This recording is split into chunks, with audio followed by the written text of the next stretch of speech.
ईश्वर का पुत्र। इमानुएल।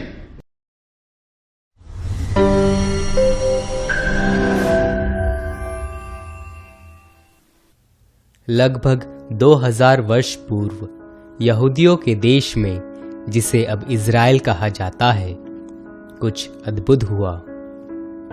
मरियम नामक एक युवती थी। एक दिन मरियम के पास एक बहुत ही विशेष व्यक्ति मिलने आया था।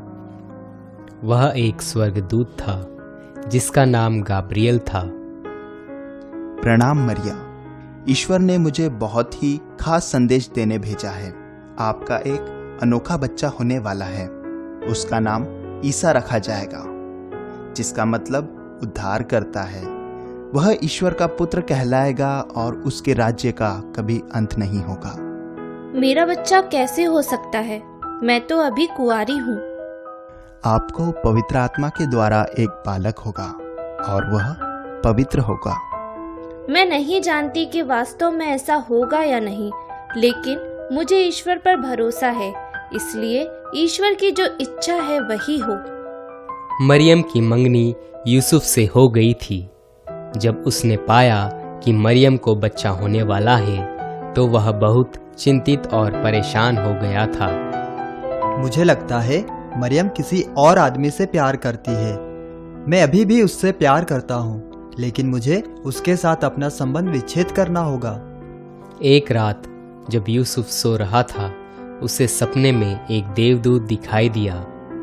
यूसुफ, मरियम से शादी करने में मत घबराओ। मरियम पवित्र आत्मा से गर्भवती है और जो पुत्र उत्पन्न होगा वह पवित्र होगा और वह ईश्वर का पुत्र कहलाएगा। तुम उसका नाम ईसा रखोगे और वह लोगों को उनके पापों से मुक्त करेगा। जब यूसुफ उठा तो वह बहुत खुश था। अब मुझे ईश्वर और मरियम पर भरोसा है।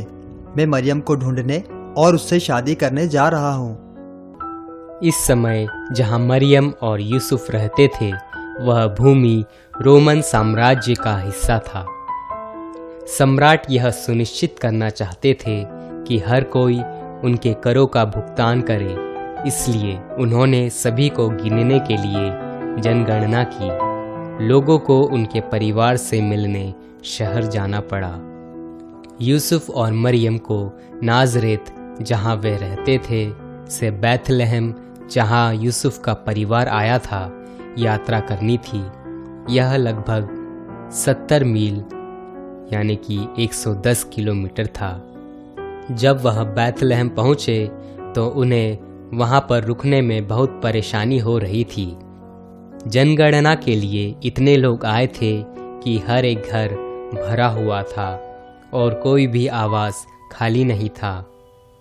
चले जाओ, हम सब भरे हुए हैं, कोई जगह नहीं। क्षमा करें, यहाँ कोई जगह नहीं है। कहीं और प्रयास करें।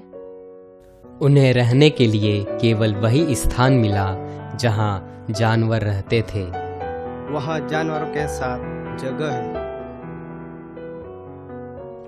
इसलिए मरियम और यूसुफ को जानवरों के साथ रहना पड़ा।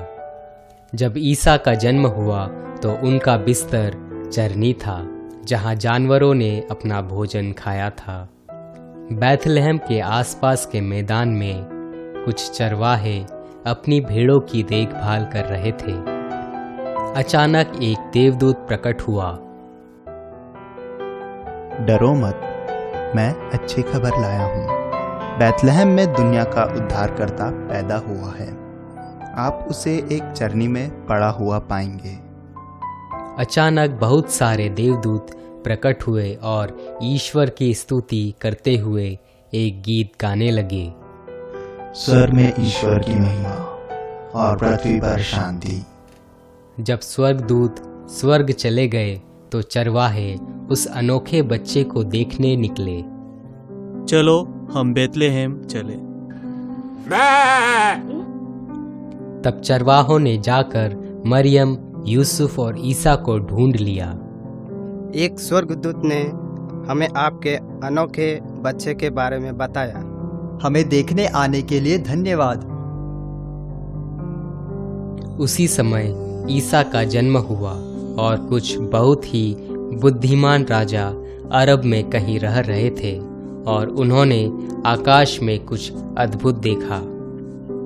एक राजा ने आसमान में एक तारा देखा, जिसका मतलब यहूदियों के देश में एक राजा पैदा हुआ है। अरे, उस चमकीले नए तारे को देखो। चलो चलते हैं और नए राजा से मिलते हैं। मैं ऊँटों को तैयार करता हूँ। हमें कुछ उपहार भी ले जाने हैं। तो तीनों राजाओं ने अपना अपना सामान लेकर राजधानी शहर जहां राजा रहता था की लंबी यात्रा शुरू कर दी। वहां पहुंचने में उन्हें थोड़ा ज़्यादा समय लगा, क्योंकि यह एक लंबी यात्रा थी। जब वह यरूशलेम पहुंचे तो तीनों राजा हेरोद से मिलने उनके महल पहुंच गए। मैं राजा हेरोद, आप कौन? हम पूर्व प्रदेश के राजा हैं। हम नए राजा को देखने आए हैं। हमने आकाश में उसका तारा देखा था। जब राजा हेरोद ने यह सुना कि एक नया राजा पैदा हुआ है, तब वह खुश नहीं था। इसलिए उसने चालाकी से ईसा को खोजने के लिए उनकी मदद करने का आश्वासन दिया। वाह, एक बच्चा। जाओ और उसे खोजो, फिर मैं भी उसे देख सकता हूँ। जब भी मुझे बताएंगे कि ये बच्चा कहाँ है, तब मैं अपने सैनिकों को उसे मारने के लिए भेजूंगा। पुराने लेख में कहा गया था कि बैतलहम में एक बहुत ही अनोखा बच्चा पैदा होगा। इसलिए तीनों राजाओं ने उस तारे का पीछा किया और वह उस जगह पहुंच गए जहां उन्हें जाना था। यह तारा तो बैतलहम के ऊपर है, तो चलो वहां चलते हैं। तीनों राजा उस जगह पहुंच गए जहां बैतलहम में मरियम, यूसुफ और ईसा रह रहे थे। हमने एक नया खास सितारा देखा, जिसका अर्थ था कि एक नया राजा पैदा हुआ है, तो हम उसे खोजने आए हैं। और हम उसके लिए तोहफे के रूप में सोना, लोबान और गंधरस लाए हैं। वाह!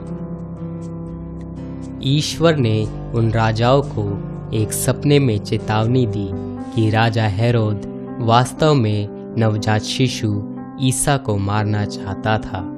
इसलिए वे अलग अलग रास्ते से घर वापस चले गए। जब सभी राजा चले गए तो एक स्वर्गदूत ने यूसुफ को सपने में आकर राजा हेरोद के षड्यंत्र के बारे में चेतावनी दी।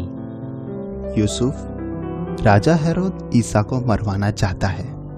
उठो और ईसा और मरियम को मिस्र देश ले जाओ। जब तक मैं न कहूं तब तक वहीं रहना सुरक्षित है।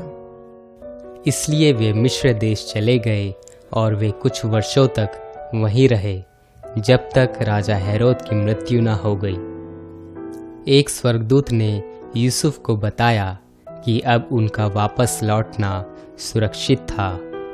तब वह वापस नाज़रेत लौट आए, जहां से मरियम और यूसुफ आए थे। हुर्रे!